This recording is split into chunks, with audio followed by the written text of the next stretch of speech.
It consists of two or more people who work in perfect harmony for the attainment of a definite purpose. Now, here are some interesting facts about the mastermind which give you an idea of how important it is and how necessary that you embrace this principle and make use of it in attaining success in your chosen occupation. First of all, it is the principle through which you may borrow and use the education, the experience, the influence, and perhaps the capital of other people in carrying out your own plans in life. It is the principle through which you can accomplish in 1 year more than you could accomplish without it in a lifetime if you depended entirely upon your own efforts for success. And I have heard well-informed Bible students say that the first known application of the mastermind was that which existed between the Nazarene and his 12 disciples. Of one fact, I am absolutely sure. When you form a true mastermind alliance with others and work with them in a spirit of perfect harmony, you can draw freely upon the spiritual forces within you in carrying out your plans and desires. I also know that the mastermind principle can give you absolute protection against failure, provided always that your purpose in using this principle is beneficial to all whom you influence. In my research while organizing the science of success, I had the collaboration of practically every outstanding, successful man this country has produced during the past 50 years. And I can tell you definitely that their success was due in the main to their knowledge and application of the mastermind principle. I wish also to call your attention to the fact that our great American way of life and our unmatchable system of free enterprise have been built upon the mastermind principle. The greatest document ever conceived by the mind of man is a perfect example of the mastermind principle in action. It is the Declaration of Independence, and the best evidence of the importance of maintaining perfect harmony in a mastermind alliance may be found in the fact that the 56 men who signed the Declaration of Independence knew full well that it might turn out to be either a license of freedom for all mankind or a death warrant which would cause each of the signers to be hanged. Now let us see how the mastermind principle has brought success to people whom we all know. First, consider when Kate Smith began her career as a singer. She had difficulty in earning enough from her singing to pay her living expenses. And she perhaps never would have made her singing pay if she had not discovered and applied the mastermind principle, which gave her access to the master key to success when she formed a mastermind alliance with Ted Collins. And according to a report I saw in Reader's Digest, Kate Smith has earned upwards of $30 million, and she is still in the upper brackets of income. 2, I remember when Edgar Bergen and that cute little block of wood known as Charlie McCarthy used to play anywhere they could get an engagement. And I rather suspect that often all they got for their services was a meal. But Edgar Bergen is a smart man in the field of entertainment. So he formed a mastermind alliance which introduced him and Charlie to millions of people by radio and television. And I suspect he is not concerned about money any longer. And you may be surprised when I tell you that the great Ford industrial empire started with the formation of a mastermind alliance between Henry Ford and his wife. At the beginning of his career, Henry Ford was shy and lacking in self-confidence. It was Mrs. Ford who inspired Henry Ford with the faith and the courage to go ahead with the perfection of his horseless carriage. Although his relatives and neighbors generally tried to discourage him from wasting his time with the contraption, as they called it. 4, the Federation of States, known as the United States of America, is the richest and the most powerful nation civilization has yet produced. And the secret of our strength and riches consists in our form of government through which all our states function in a spirit of harmony based on the mastermind principle through a central federal government located at Washington. And now a word to you personally. If you work for a salary or wages, you have a marvelous opportunity to promote yourself into a higher income and a more responsible position by forming a mastermind alliance with your associate workers, including the management. In my next visit, I will give you further instructions on how to apply the mastermind principle so as to increase your own income and promote yourself to a higher position with the full cooperation of your management. Yes, that is correct. I will show you how to write your own price tag, fix your own wages, establish your own working hours, and give yourself financial independence. But right now, I want you to do 3 things before our next visit. First, decide definitely where you wish to be and what you wish to be doing during the next 3 years. And second, decide how much money you desire to be making and what you are going to do to earn it. And third, form a mastermind alliance with at least one person in your immediate family and at least one other person among those to whom you are selling your services. By taking these 3 steps, you will have gone a long way toward appropriating the great master key to success. There is no such thing as something for nothing. Everything, including your personal success, has a price that must be paid. And the only price you are requested to pay for the present is the effort necessary to do 3 simple things that I have suggested. Now, before you begin to take the 3 steps I have suggested, there is one important fact I wish you to remember, and it is this. Control your mental attitude and make yourself friendly and agreeable with everyone with whom you are closely associated if you expect friendly cooperation in return. Indifference cannot create a mastermind alliance for you. A negative mental attitude can bring you nothing but failure. Remember always, you are where you are and what you are because of your mental attitude in which you relate yourself to other people. Remember also, your mental attitude is the one and the only thing over which you have complete control. Success is something which has to be planned, and success is something which has to be earned in advance. True, there is such a thing as luck, but just remember that luck is something you can create for yourself if you know the rules and follow them just as I give them to you. Remember, too, that success in the higher brackets of achievement is something that can be had only by taking others along with you. And the best definition of success, which I know, is this. Success is the knowledge with which to get whatever you want from life without violating the rights of others and by helping others to acquire it.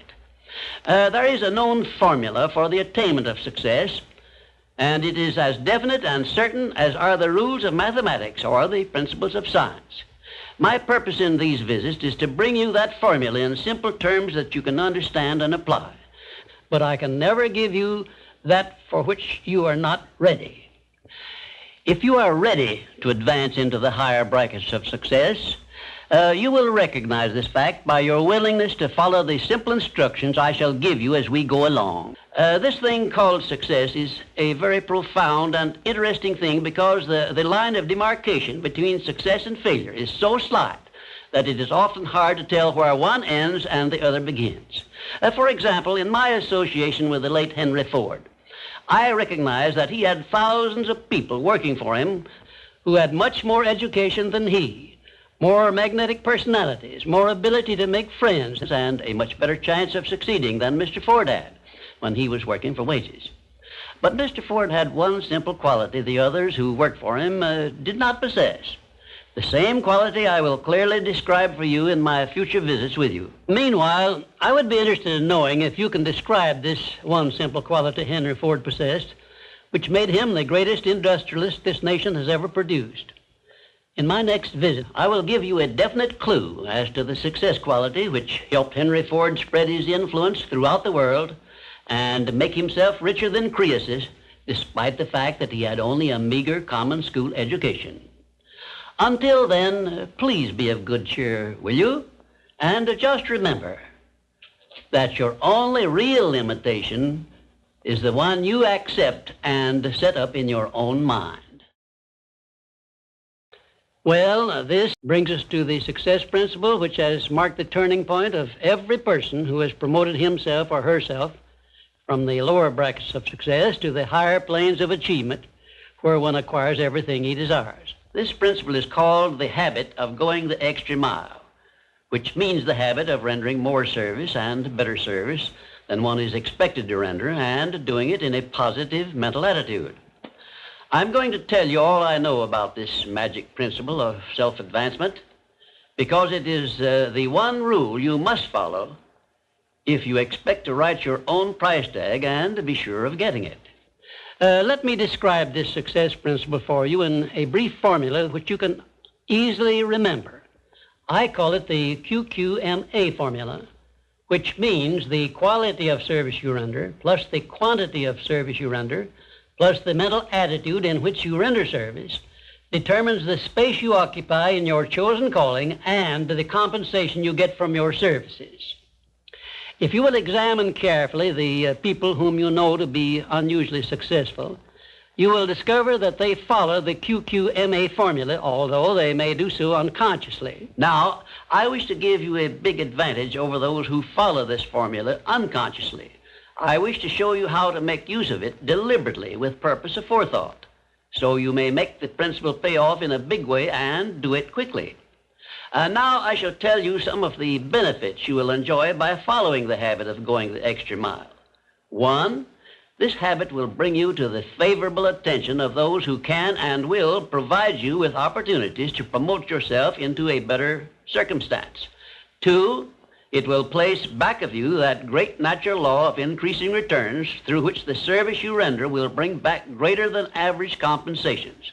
And 3, following this habit will make you indispensable in your chosen occupation or calling. Therefore, it will place you in a position to write your own ticket. And 4, this habit will help you to excel in your line of work because each time you render service, you endeavor to do a better job than you did previously. And 5, if you work for a salary or wages, this habit will give you preference when work is slack and others are laid off. And 6, it will help you to benefit by the law of contrast because the others around you will not be going the first mile, let alone the second mile. And 7, following this habit of doing your very best in all of your efforts and doing it in a pleasing mental attitude will improve your personality and make you liked by others. And 8, it will also help you to develop a keen, alert imagination because you will be continuously seeking new and better ways of rendering useful service. 9, it will inspire you to move on your own personal initiative instead of waiting to be told what to do, a habit which is the first step in leadership in all callings. The habit of going the extra mile definitely develops greater self-reliance and gives one more courage to move ahead without the fear of criticism from others. And here is one thing it does, which, if it benefited you in no other way, would justify you in adopting it. It helps you to master the destructive habit of procrastination, the one habit which heads the list of causes of failure. 12, going the extra mile influences other people to respect your integrity and inspires them to go out of their way to cooperate with you in a friendly spirit. And 13, the habit helps you to develop definiteness of purpose, which is the starting point of all personal success. And it stops you from drifting through life without knowing what you want or where you are going. And number 14, and here is the grand payoff which this habit gives you. It provides you with the one and only excuse for asking for a promotion to a better station in life or a higher pay. Obviously, if you are doing no more than you are being paid for, then you are receiving pay for all to which you are entitled. And you have not a single excuse for asking for more pay or a better position. You understand this point and appreciate its significance, do you not? 15, last but not least, the habit of going the extra mile conditions your mind to maintain a mastermind alliance with others. Ever so often I hear people complain about their not receiving favorable breaks in their relations with others. I never hear this sort of complaint from one of my students of the science of success, nor from anyone who has ever read any book that I have written, because all of my students have learned the secret of how to create their own favorable breaks. They do it by following the habit of going the extra mile. I can tell you frankly, I have never received a major favorable break during my entire life that did not come from having applied the principle of going the extra mile. Sometimes I hear people complain also that their positions are such that they are not permitted to go the extra mile. And my counsel to these people is always the same. change positions, and market your services where it pays to go the extra mile. I am sincere in giving this advice because I know that no one can do better than earn a mere living unless and until he begins going the extra mile. During my business career, I suppose I have employed at one time or another at least a score of private secretaries, all of whom followed the habit of going the extra mile. But I have never been able to keep but one of those secretaries for more than a year because invariably they promoted themselves into better paying jobs elsewhere, and they did so with my full blessings.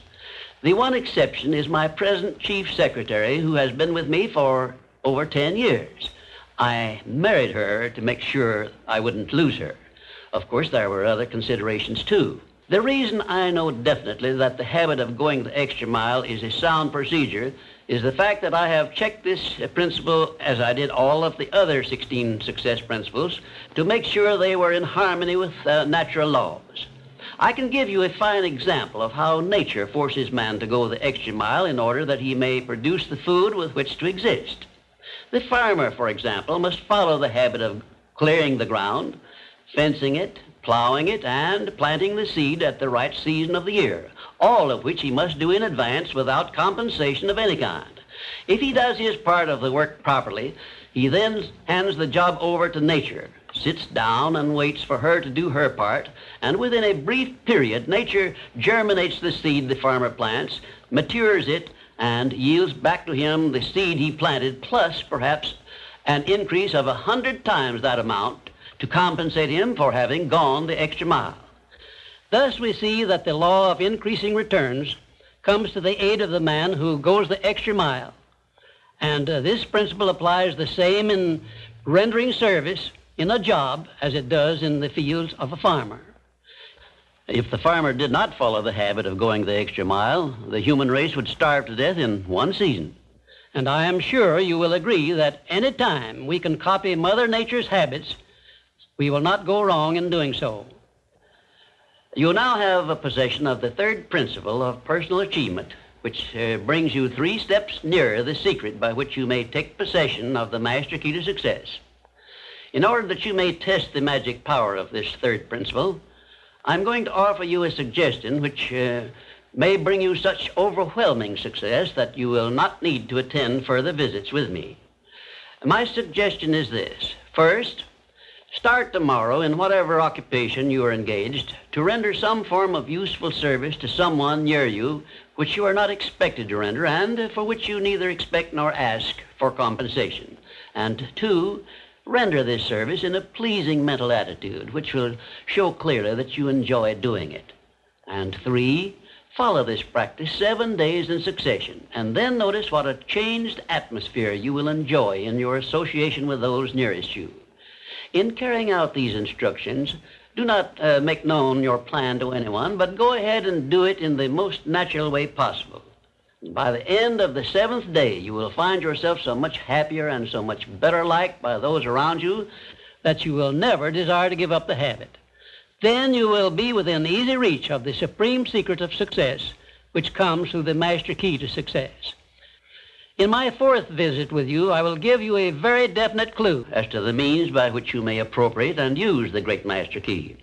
And in this same clue, I will introduce you to the source of a form of power which does not recognize the word impossible and helps you to transmute all failures and defeats and all adversities into assets of great benefit to you. And now, until our next visit, may I remind you that if you believe it, you can do it. We come now to the 4th success principle, where I shall introduce you to your greatest asset. And with this introduction, the master key to success will be within your easy reach. I say this is your greatest asset with which you may tap and draw upon the supreme power which created you and runs this entire universe. The name of this principle is applied faith. And I want you to remember it is not something I am bringing to you, but it is something you already possess, although you may not have made use of it in the past. And now let me tell you what applied faith is and what you can do with it. Applied faith is the mental attitude wherein you may clear your mind of all fears and doubts and direct it to the attainment of whatever you desire in life. In our first visit, I told you that you and I and every person were blessed with the privilege of complete control over but one thing, and that is the exclusive right to take possession of our own minds and direct them to the attainment of whatever we desire in life. Applied faith is a mental attitude we must cultivate and maintain before we can take complete possession of our minds. It is the means by which we may break the seal of that envelope I mentioned in our first visit and take full possession of the 6 forms of riches we get in return for taking possession of our minds and using them. Those 6 riches were, as you may remember, sound health, peace of mind, a labor of love of your own choice, freedom from fear and worry, a positive mental attitude, and material riches of your own choice and quantity. We are now, this very moment, standing in front of the gateway which can be opened only with the great master key to success. And I'm giving you the closest clue I have yet mentioned as to how you may take possession of this key. In order that you may condition your mind to embrace and use applied faith, you must understand that there are 2 ways in which you can use faith.